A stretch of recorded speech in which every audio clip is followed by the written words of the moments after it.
Last year, I went to Meghalaya. By the way, one of the most breathtaking trips I've ever been to. But I'll be honest, I made a lot of mistakes that could have almost ruined my trip at times.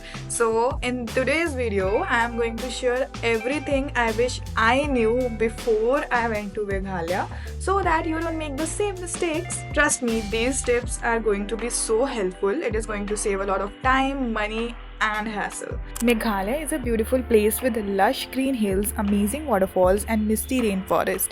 Places like Cherrapunji are some of the wettest on earth, making the scenery even more magical.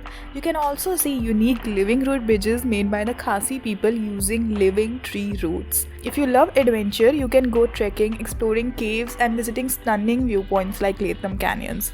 Meghalaya is also home to many incredible waterfalls like the Nokkalikai and Seven Sister Falls, great for nature lovers and easy to reach from Guwahati. Before getting more into the itinerary, let's first talk about what is the best time to visit. So, I went in October, which was absolutely stunning, by the way, but you will know later in this video why this timing is more important than you actually might think. So let me talk about the different seasons.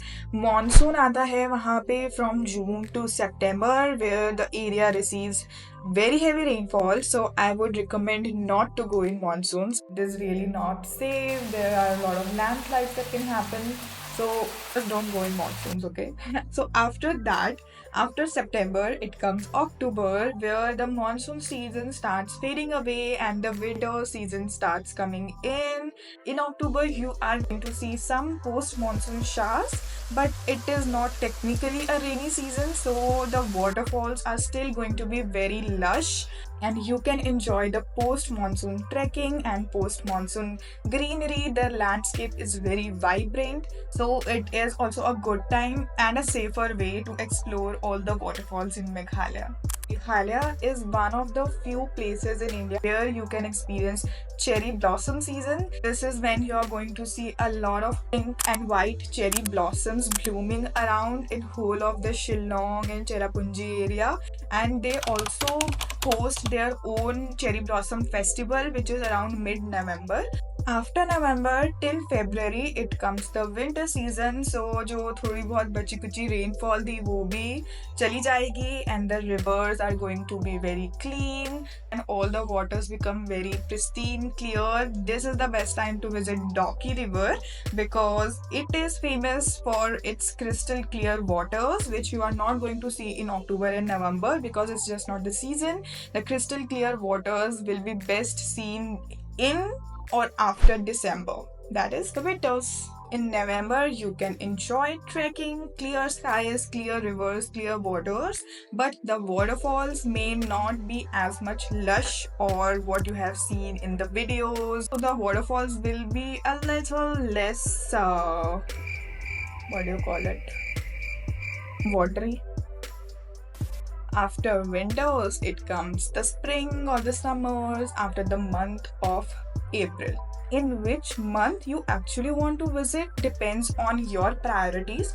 If you want to see very heavy waterfalls, go in October. If you want to go little bit on trekking as well and you also want to enjoy the cherry blossom festival in Shillong, then go in November. If you want to experience the clear pristine waters, then go in December. Transportation tips. I spent way too much on transportation because I didn't know about this trick. Later in this video, I'm going to tell you how to save money and get around more easily. First of all, you are going to land in Guwahati. So you can book your flight tickets to Guwahati from wherever you want to come from. We came from Pune and it costed us 9,000 rupees per person. One-way flight from Pune to Guwahati. As soon as you leave the airport, you are going to see a lot of cab drivers coming to you asking if they can take you to Shillong. I'm going to tell you what is the standard price there for a one car, four-seater car, private taxi. It is 3,000 rupees.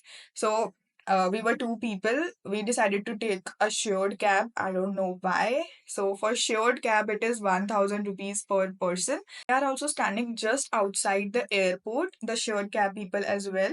So it is just in front of the Guwahati airport. It is the shared taxi stand. They will take you there once you tell them yes, you are interested. And it is around 3 to 4 hours drive to Shillong. But if you are taking a shared taxi, be mindful that the people who are traveling with you may stop the car in between to take bio breaks, to take breakfast, or whatever, a food stop, and you won't be able to do anything about it because it was your decision to take that shared cab. It may take you more time to reach Shillong. If you are three people or more, then there's no point to take shared cabs for you. You can also come to Guwahati by train or by road, whatever is convenient to you, you can follow that. You will want to travel inside the Shillong. You may want to travel to Cherrapunji. So for that, you are going to hire local cabs that are going to take you to your destination. That is going to cost you between 2 to 4,000 rupees per day. So this is the average amount. Doesn't matter if you want to take a day trip, a whole day tour of Shillong, or you want to take a whole day tour of Cherrapunji, or you want to travel from Shillong to Cherrapunji, or from Cherrapunji to Doki River. The average cost per day to hire a private taxi is between 2 to 4,000 rupees. How to find these cabs? If you are staying around Police Bazaar, let's say for example, there is a whole taxi stand in Police Bazaar where you can just go, talk to the drivers, bargain, and you can just book the cab there. Or you can also ask your hotel or even homestay people to arrange a cab for you, and they are just going to make a call. They are going to tell you how much the driver is asking, and then you can just finalize your cab for the same day or for the next day. So it's just very easy. There is one more option, which is Make My Trip. From Make My Trip, we actually booked our cab that took us from Shillong to Cherrapunji, and eventually we ended up also booking him for the whole Cherrapunji day tour, because from Make My Trip we found one more benefit, that the cab was very comfortable, and the driver was also very good, who took us to very offbeat and hidden places. So that tip which I was talking about to save money is that just book your cab before going to Meghalaya. You are going there for a 5 day trip, then it is going to cost you 20,000 rupees, okay, for cab. And if you are taking a 7 day trip, then it is going to cost you even more, 25,000 rupees. But if you pre-book your cabs before coming to Meghalaya, they can cost as less as 15,000 rupees. This thing, even our cab driver told us, in peak season after November, the prices, the demand increases as there's a lot of tourism. So they are going to even quote more than 2,000 rupees, more than 3,000 rupees, and you will have to pay because you don't have any other option. This is a huge tip which we didn't know before going there. Must visit places. Shopping at the local markets is so fun in Shillong, but I made this one mistake that cost me a lot, and I'm going to tell you how you can avoid it. Okay, so best places to visit in Shillong. So first is Oman Lake. So when you leave from the airport and you are going towards Shillong, it is going to come on the way. It's a beautiful, serene, man-made lake surrounded by green hills, and it is one of the most picturesque spots near Shillong, and it is located about 15 kilometers from the city. Next is the highest point on Shillong, which is the Shillong Peak, which offers a panoramic view of the entire city. Elephant Falls, one of the most famous waterfalls in Shillong, nestled in lush greenery, it's easy to access and offers a peaceful retreat with a stunning view. Perfect for nature lovers. Latlam Canyons. Located in outskirts of Shillong, Latlam Canyons offer a breathtaking view of the rolling hills, deep gorges, and the beautiful valleys. A little bit less crowded if you go in the morning. Police Bazaar. The bustling heart of Shillong, Police Bazaar is the go-to spot for shopping, dining, and experiencing the city's vibrant atmosphere. You can buy your souvenirs, try plenty of local food stalls, but just a tip that do not go there on a weekend, and especially in the evening. It is very, very crowded. Shillong itinerary is not done yet. I just told you day one of Shillong, you can go to Sacred Forest, which is in Mawlynnong, and just in front of the Mawlynnong Sacred Forest, there is the starting point of David Scott Trail, and it is a really beautiful and scenic trail which is filled with so many valley views, mountains, waterfalls. It is just amazing. It's if you have a good pair of knees, then you should definitely go to that trek. It is going to take 5 to 6 hours to complete. Located 30 kilometers from Shillong, it will take you around 1 hour to reach that entry point of the trek. When the trek is completed, you exit from another location. So the cab driver is going to drive to that location and going to pick you up, drop you back to your hotel. So this is a 1 day itinerary for Shillong, where you are going to start early morning. First, explore the sacred forest. You will get a guided tour which is going to last around 30 minutes, where they tell you all about the history of the sacred forest, the local customs, culture, and you will also be able to enjoy the nature walk in the forest. So after that 30 minutes of nature walk in sacred forest, you will start your David Scott Trail, and around 3 to 4 p.m. in the afternoon, you are going to exit. We booked the cab from Police Bazaar, and the cab driver charged us 2700 rupees to take us to the David Scott Trail entry point. But something really bad happened there. We couldn't actually do the trail, owing to the mistake I was talking about, which was actually not checking the weather forecast. Hiking is just not advisable in rain because it gets really slippery. And when we left from Shillong, it started raining, and we didn't realize that it is not good for our plan. When we reached at the David Scott Trail, we got to know that the trail is closed for the day, and it is going to open maybe the next day if the rainfall doesn't happen the next day. Okay, so we ended up just going to the sacred forest. We had already paid our cab driver 2700 rupees for the whole day, and he said if you want to go to the extra places, then he will charge more, because he has already driven till the point and now he has spent the fuel. So doesn't matter that whether you actually went on the trail or not, you will have to still pay the same. We just asked him to, okay, just take us to one point, Elephant Falls, then just drop us back to our homestay. We actually booked the homestay in Mawlynnong only, near the sacred forest itself, where the David Scott Trail would have ended. Then later on the same day, we thought let's go to the Latlam Canyons. So we asked our homestay to book a cab for us, and he charged us 1700 rupees to go from Upper Shillong to Latlam Canyons. So we went there around 2 p.m. and it was all foggy. So we again wasted up that money as well. It was a rainy day, so it had to be foggy. We made two big mistakes which costed us around 2700 rupees plus 1700 rupees. Okay, so after a big monologue of what went wrong, next comes the best places to visit in Cherrapunji. You are going to want to skip some of the touristy places that everyone talks about, because I am going to tell you the hidden gems. But before that, let's just talk about all the famous places to go there. Cherrapunji is a remote village near Shillong, which is also known as Sohra. Locals call it Sohra. Mostly the sightseeing includes waterfalls. There are a lot of waterfalls since it is one of the most wettest place on earth. So yeah.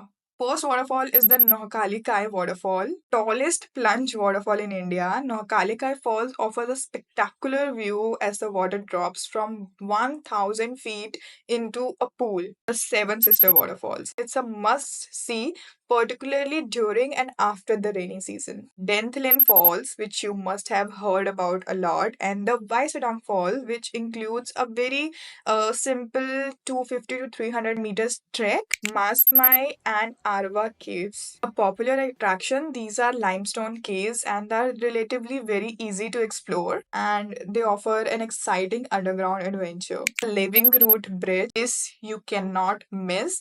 It is a double-decker bridge which is made out of living root. It is so beautiful. I cannot even express in words. It does take a trek of 2 to 3 hours, and it's all stairs. There's no like rough patches. So it is around 3,500 steps. People having knee problems and old people cannot go there. Then comes the Asia's cleanest village, Mawlynnong. It is known for its cleanliness. It is so clean that it is known as the Asia's cleanest village. Distance from Cherrapunji to Doki is around 80 kilometers. You can also take a day trip from Cherrapunji to Doki. You can see the beautiful, clean, pristine Doki River. Then 1 hour away is the Asia's cleanest village. Then you can go there in the afternoon, enjoy a lovely walk, spend some time around here, and then by the evening you can come back to Cherrapunji.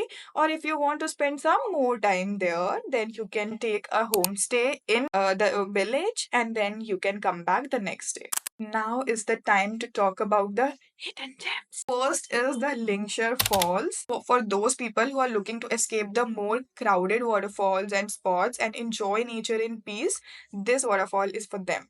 Fruit Falls. It is again a relatively offbeat waterfall with a tranquil atmosphere. It is not as crowded as other falls and provide a peaceful retreat. The fall was so good, and I imagine it, I just feel lost. It's so good. Next is the Garden of Caves. You are going to see, I think, 10 waterfalls inside this garden. Again, it's an offbeat destination because you have to travel a little bit on the outskirts. A lot of people end up missing it. It is an intriguing spot for those interested in exploring natural rock formation and enjoying a less commercialized attraction. The last but not the least, we went there at sunset. It was so beautiful. Literally, nobody was there, and it requires around 1 kilometer of off roading.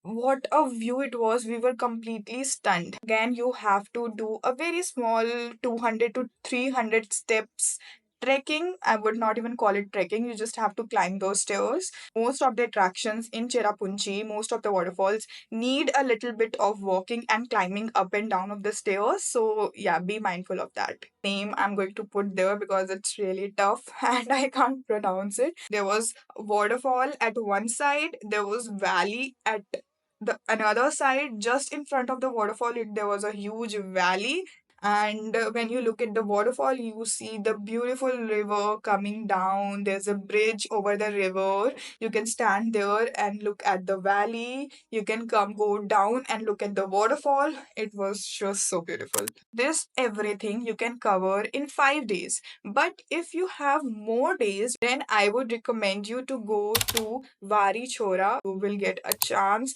to go kayaking through the canyons of the Vari Chora. It is filled with blue waters and it is so pristine. You can even take a swim there. But it is 8 to 9 hours away from Shillong. Need 1 day to reach there, then 1 day to explore, then another third day to come back. About the itinerary.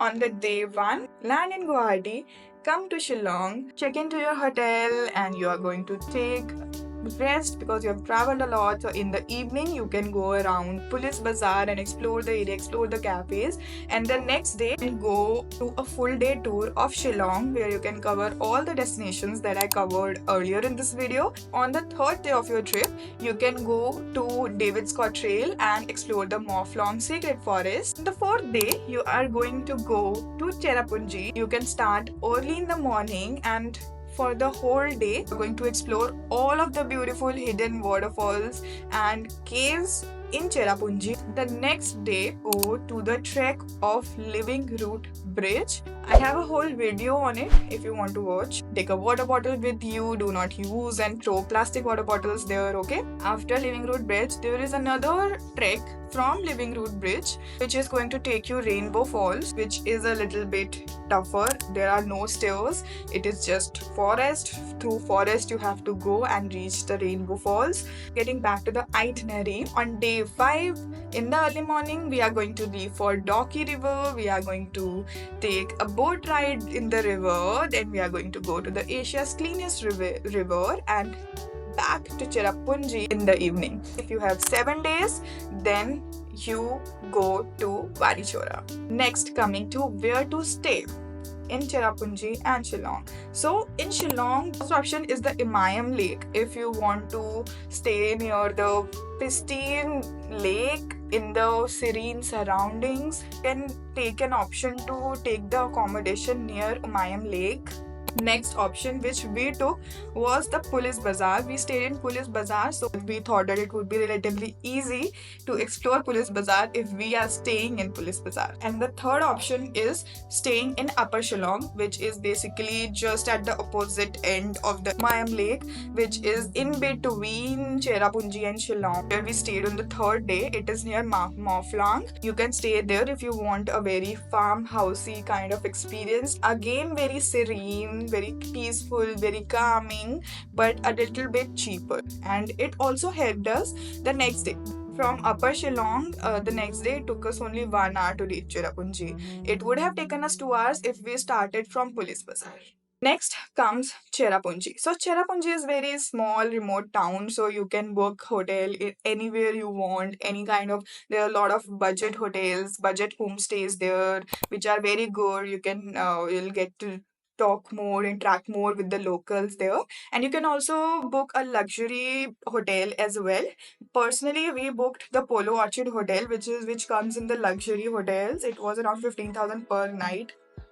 Yes, the view was worth it because in just front of the hotel it is the Seven Sister Waterfalls, so you can just take a swim in the swimming pool with the Seven Sister Waterfalls just in front of you. Packing essentials. If you don't pack this one thing, your trip to Cherrapunji will be a soggy mess. Of course, it is going to rain even in October. Do take gears like rainfall, umbrella, raincoat. Okay, so to take a dip in the waterfalls, then take extra pair of clothing, a waterproof bag, take extra quick drying towels, quick drying clothing. Yes, do not miss waterproof shoes, because I missed it. And when we were walking in the sacred forest, it was raining and my shoes were so soaked in water. My socks could have filled an entire bucket of it. And next day I had to trek in wet shoes to Living Road Bridge. So do not forget to take your waterproof shoes with you. What I learned, my biggest mistakes and some tips. Mistake number 1, not checking the right timings and the weather. If we had known this earlier, we could see that it is going to rain tomorrow, but we just didn't know that it is going to be closed because of rain. So we could have just cancelled the David Scott Trail and just go to the Mawlynnong Canyons early in the morning the next day. So that could have saved us so much money, time, and have elevated our experience of the Mawlynnong Canyons as well. So that brings me to my mistake number 2. Visiting Mawlynnong Canyons in the afternoon. Best time to go in Mawlynnong Canyons is in early morning. The crowd is going to be very less, so you can have all of the place to yourself and you can enjoy the best views. Mistake number 3 is planning a day to Doki River. In the October, starting first week of October, we got to know from the local cab that even the Doki River area is closed due to the rainfall. I don't remember if he told me that it was closed or the water was muddy, because after the rain all the mud water flows down and in a month all the water clears up down. Rather than going to the Doki River, we ended up spending the whole day in our hotel and a visit to Doki River only in the peak season, which is December, January and February, if you want to see the cleanest water, for which actually the river is famous for.